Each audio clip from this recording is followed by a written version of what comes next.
नमस्कार, मैं अशोक कुमार पांडे और स्वागत है आपका द क्रेडिबल हिस्ट्री पर।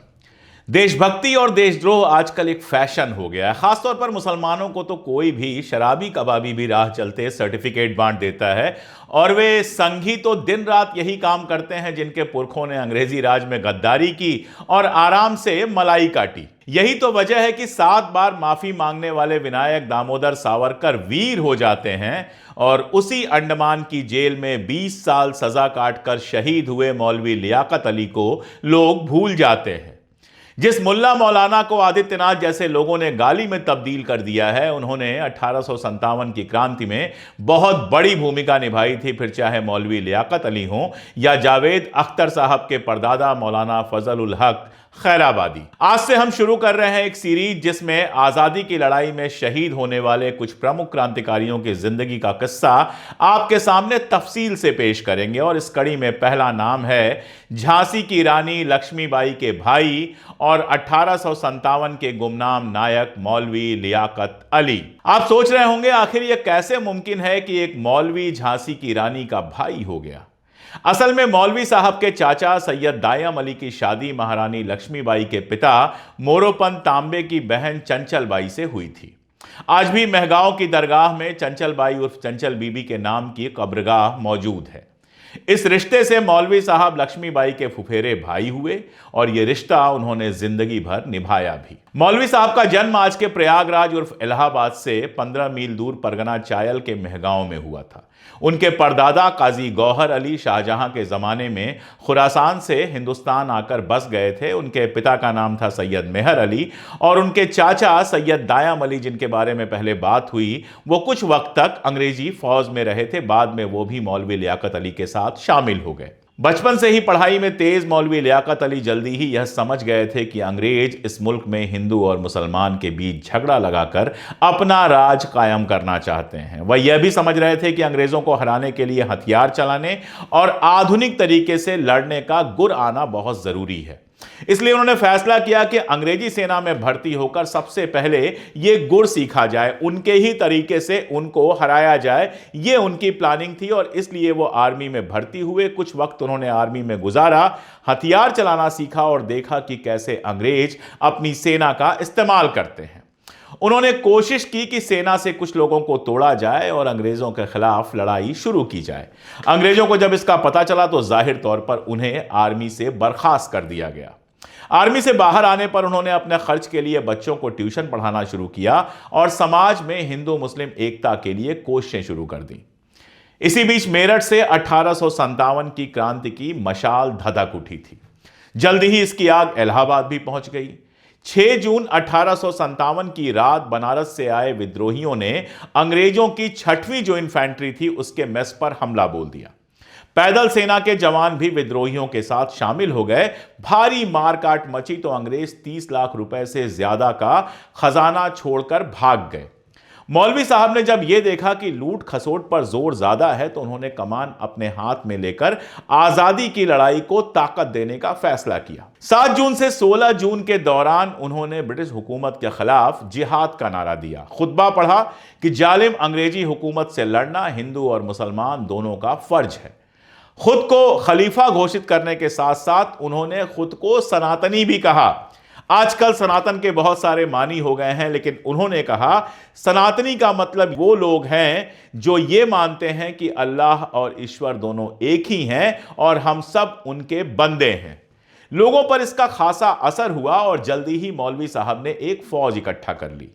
अपने माहिर तोपची खुदाबख्श की मदद से उन्होंने इलाहाबाद को अंग्रेजों से आजाद करवा लिया और उसके बाद मुगल बादशाह बहादुर शाह जफर के नाम पर हरे और सफेद रंग का परचम लहराने लगा, जिसमें उगता हुआ सूरज बना था। समदाबाद और रसूलपुर के मेवातियों था कई ग्राम प्रधानों के साथ मिलकर इलाहाबाद में उन्होंने अमनो अमान कायम किया और इस काम में उनके साथ आम मुसलमान और आम हिंदू दोनों शामिल थे। आगे की कहानी से पहले मैं आपको बताऊं कि इस प्रोग्राम के लिए जब अशोक गहलोत जी को पता चला, अशोक गहलोत जी और उनकी टीम जो है वो इस समय जयपुर में लगी हुई है तैयारियों में। जयपुर में 23 मार्च को जो भगत सिंह की शहादत का दिन है, एक बहुत बड़ा प्रोग्राम हो रहा है जिसमें देश भर से जो क्रांतिकारियों के परिवार हैं उनको बुलाया गया है, उनको सम्मानित किया जाएगा। उस प्रोग्राम में मैं भी रहूंगा, मुझे भी अपनी बात रखनी है। और उसके बाद जो हम ये सीरीज कर रहे हैं, इसके लिए राजस्थान के जो पूर्व मुख्यमंत्री हैं अशोक गहलोत जी, उन्होंने एक संदेश भेजा है। इस संदेश को देख लीजिए, फिर आगे की कहानी सुनाता हूं। द क्रेडिबल हिस्ट्री TCH के प्लेटफॉर्म के तमाम दर्शकों को मेरा हार्दिक स्वागत। इस प्लेटफॉर्म ने जो बेड़ा उठाया है कि नई पीढ़ी को क्रांतिकारियों के त्याग से, बलिदान से अवगत कराना, ये पहल स्वागत योग्य पहल है।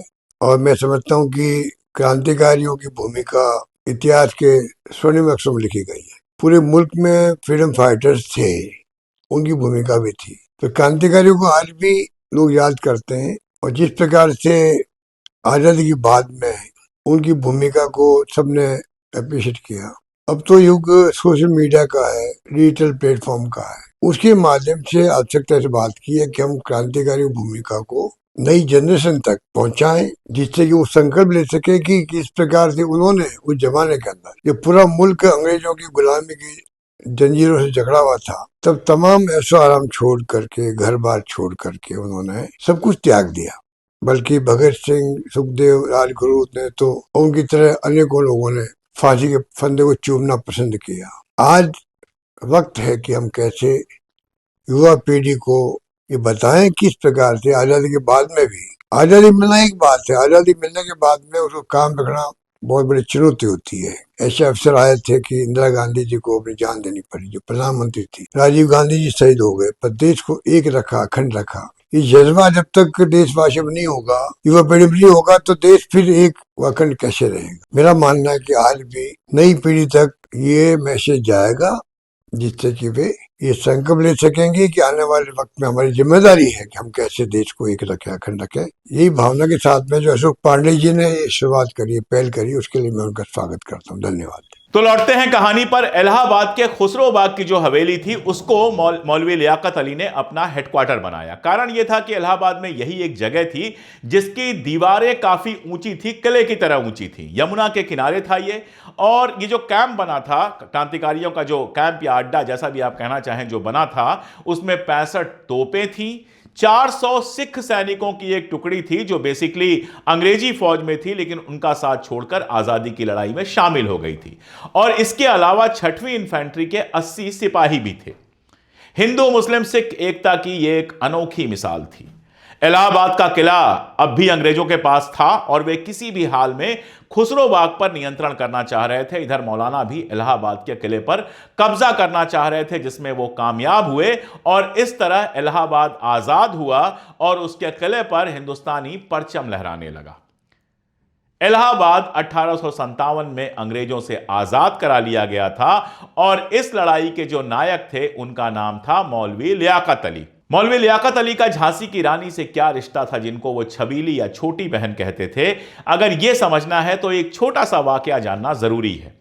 उनको खबर मिली कि झांसी में रानी का जो तोपची है वो मारा गया है और हालात बहुत मुश्किल होते जा रहे हैं। उन्होंने तुरंत अपनी छोटी बहन की मदद करने के लिए अपने भरोसे के तोपची खुदा बख्श को झांसी रवाना किया। खुदा बख्श ने रानी के साथ मिलकर अंग्रेजों को जबरदस्त चुनौती दी, लेकिन वो कहानी तो आप जानते ही हैं कि ग्वालियर के सिंधिया की गद्दारी के चलते झांसी की रानी अपने मकसद में कामयाब ना हो सकी। खुदा बख्श रानी के साथ लड़ते हुए इस जंग में शहीद हो गए। जो हिंदू मुसलमान करते हैं, उनको अगर ये कहानी आप सुनाइए, या वो अगर ये कहानी सुने कि रानी साहिबा की मदद के लिए मौलवी लियाकत अली ने खुदा बख्श को भेजा था, और वो खुदा बख्श लड़ते हुए इस जंग में शहीद हो गए थे। ग्वालियर के किले के पास आप जानते हैं लड़ते हुए रानी लक्ष्मीबाई भी शहीद हुई।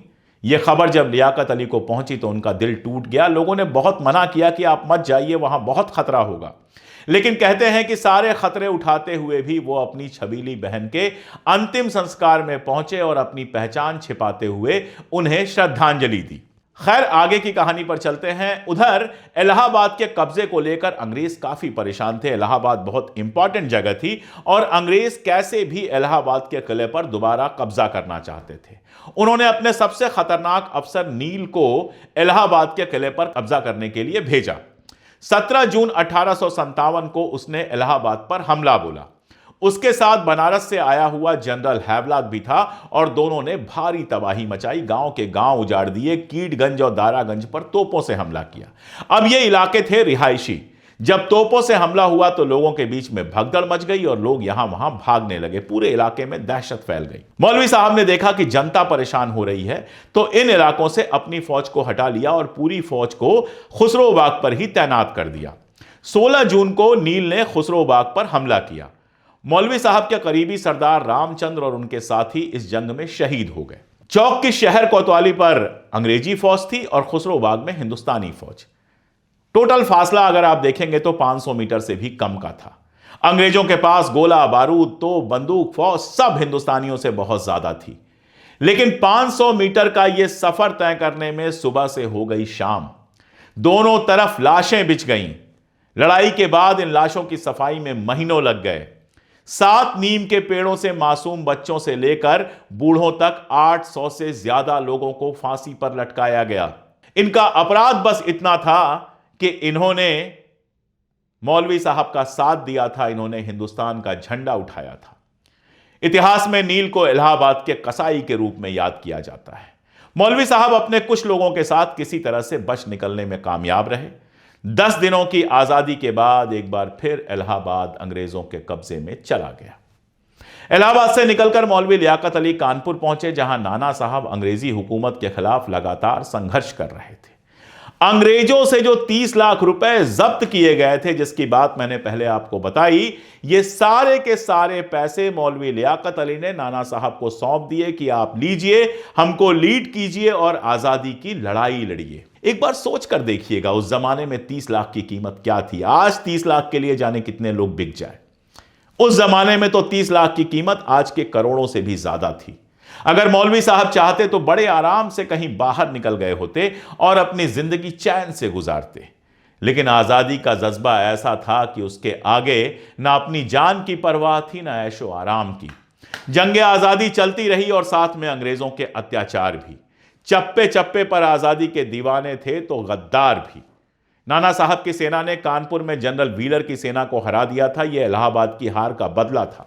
इलाहाबाद से लगातार खबरें आ रही थीं कि औरतों को, बच्चों को, सबको मारा गया है और इसी गुस्से में सती चौरा में अंग्रेजी अफसरों की औरतों और बच्चों की हत्याएं हुई, जिसकी कहानियां खूब सुनाई जाती हैं। मौलवी साहब ने यहां पर भी हस्तक्षेप किया और औरतों और बच्चों को बचाने की कोशिश की। जितने औरतों बच्चों को बचा सके बचाकर वहां से निकाल दिया गया। लेकिन यह सवाल है कि यहां की सती चौरा की कहानी तो बहुत सुनाई जाती है, लेकिन इलाहाबाद में हिंदुस्तानी औरतों और बच्चों के साथ जो जुल्म हुआ था उस पर अंग्रेज हिस्टोरियन खामोश रह गए। उनकी अपनी क्रूरता पर वो बात नहीं करते हैं। और मजेदार बात यह है कि आज मुगल काल की बात होती है, औरंगजेब की बात होती है, लेकिन अंग्रेजों ने हिंदुस्तानियों के ऊपर कितनी क्रूरता की है इस पर कोई बात नहीं होती। धीरे धीरे यह साफ होने लगा कि जंग जीतना मुश्किल है। मौलवी साहब ने जगह जगह अंग्रेजों का मुकाबला किया। नाना साहब के कानपुर हार जाने और नेपाल चले जाने के बाद भी मौलवी साहब ने अपनी लड़ाई बंद नहीं की। भोपाल और सूरत होते हुए अंग्रेजों को चकमा देते हुए वो लाजपुर पहुंचे और वहां से 15 साल तक अपनी गतिविधियां जारी रखी। 1857 की हार के बाद जब इंकलाब की लौ लगातार हल्की पड़ रही थी तो मौलवी लियाकत अली कोई समझौता करने की जगह मुट्ठी भर सिपाहियों के साथ अंग्रेजों को परेशान कर रहे थे। उनको पकड़ पाना अंग्रेजों के लिए नामुमकिन था। 15 साल तक अंग्रेजों से वो बचते रहे और उनको परेशान करते रहे। लेकिन आजादी की लड़ाई में जब इंकलाबियों की आप बात करते हैं तो हर बार आपको यह किस्सा मिलेगा कि किसी गद्दार ने मुखबिरी की और कोई पकड़ा गया। लियाकत अली के साथ भी यही हुआ। 2 गद्दारों ने मुखबिरी की और 1872 में बॉम्बे रेलवे स्टेशन पर उनको गिरफ्तार कर लिया गया। उसके बाद उनको इलाहाबाद लाया गया और वहां पर चला मुकदमा। मुकदमे में जज ने कहा कि आपके खिलाफ फला फला आरोप हैं तो मौलवी लियाकत अली ने पूरे शान से कहा, हां मैंने अंग्रेजों के खिलाफ बगावत की है, यह मेरा फर्ज था और इसका मुझे कोई अफसोस नहीं। अंग्रेजी अदालत ने उन्हें काला पानी में उम्र कैद की सजा सुनाई अंडमान में। हथकड़ी बेड़ी में बंधे मौलवी साहब यह सजा सुनकर मुस्कुराए और हिंदुस्तान जिंदाबाद का नारा बुलंद किया। जिसे अंग्रेजों की फौज नहीं तोड़ पाई थी उसे काले पानी की कैद क्या तोड़ पाती। वो और लोग थे जो काले पानी में गए बड़ी बड़ी बातें करते हुए गए और 1 साल में ही इतने टूट गए कि माफी नामे लिखने लगे और जब रिहा होके आए तो फिर अंग्रेजों की दलाली में जिंदगी लगा दी। लियाकत अली किसी और मिट्टी के बने थे। अंग्रेजों ने बहुत कोशिश की लेकिन मौलवी साहब नहीं टूटे। हर मुमकिन तरीके से उन्हें परेशान किया गया, कोल्हू में बांधकर कोल्हू चलाया गया, जंगलात काटने के काम में लगा दिया गया, कैद तन्हाई भुगती, मार पिटाई सब झेला लेकिन उफ न किया। 20 साल तक अंडमान की कोठरी में कैद रहे। आज बड़ी बड़ी बातें की जाती हैं, 20 साल तक मौलवी लियाकत अली अंडमान की कोठरी में कैद रहे लेकिन न माफी मांगी, न उफ किया, न सर झुकाया, आजादी का ख्वाब देखते रहे। 17 मई 1892 को 20 साल अंडमान की जेल में काटने के बाद मौलवी लियाकत अली ने दुनिया फानी को विदा कहा। लौट कर वो अपनी जमीन, अपना देश, अपना मुल्क, अपना घर फिर कभी नहीं देख पाए। वहीं अंडमान में दुनिया फानी को विदा कह गए, वहीं मर गए और उसके बाद वहीं उनको दफना दिया गया। दर्द इस बात का है कि हिंदुस्तानियों की मेमोरी से भी, हिंदुस्तानियों की याददाश्त से भी मौलवी लियाकत अली धीरे धीरे मिटते गए। रानी लक्ष्मीबाई को सब याद करते हैं, याद करना भी चाहिए, लेकिन मौलवी लियाकत अली का नाम हिंदुस्तान में इतिहास की किताबों में दिखाई नहीं देता। इलाहाबाद को 10 दिन के लिए आजाद कराने वाले, रानी लक्ष्मीबाई की मदद करने वाले, उनके साथ खड़े होने वाले, 30 लाख रुपया नाना साहब को बिठूर में सौंप देने वाले, 15 साल तक अंग्रेजों की नाक में दम करने वाले और 20 साल 2 दशक अंडमान की काली कोठरी में बिताने के बाद दुनिया फानी से विदा लेने वाले, सर उठाकर शान से बिना झुके, बिना माफी आजादी का ख्वाब देखने वाले मौलवी लियाकत अली को दुनिया भूल गई। हमारी कोशिश यही है कि ऐसे कुछ क्रांतिकारियों को जिनको दुनिया भूल चुकी है उनको याद करें, उनको सलाम करें। यह कोशिश लगातार हम करते रहेंगे। अभी जो ये सीरीज है वो 23 मार्च तक चलती रहेगी। हमारे वीडियोस आते रहेंगे, आप इनको देखिए, ये किस्से सुनिए और ये किस्से अपने दोस्तों यारों को सुनाइए, उनको ये वीडियोस भेजिए। और अगर आप राजस्थान में हैं, अगर आप जयपुर के आसपास हैं तो इस कार्यक्रम में जरूर शामिल होइए और शहीदों के परिवार के सामने सर उठाकर कहिए कि हम गद्दारों के नहीं, उनके साथ हैं जिन्होंने आजादी की लड़ाई में अपनी जान की कुर्बानी दी। हिंदुस्तान जिंदाबाद, जय हिंद।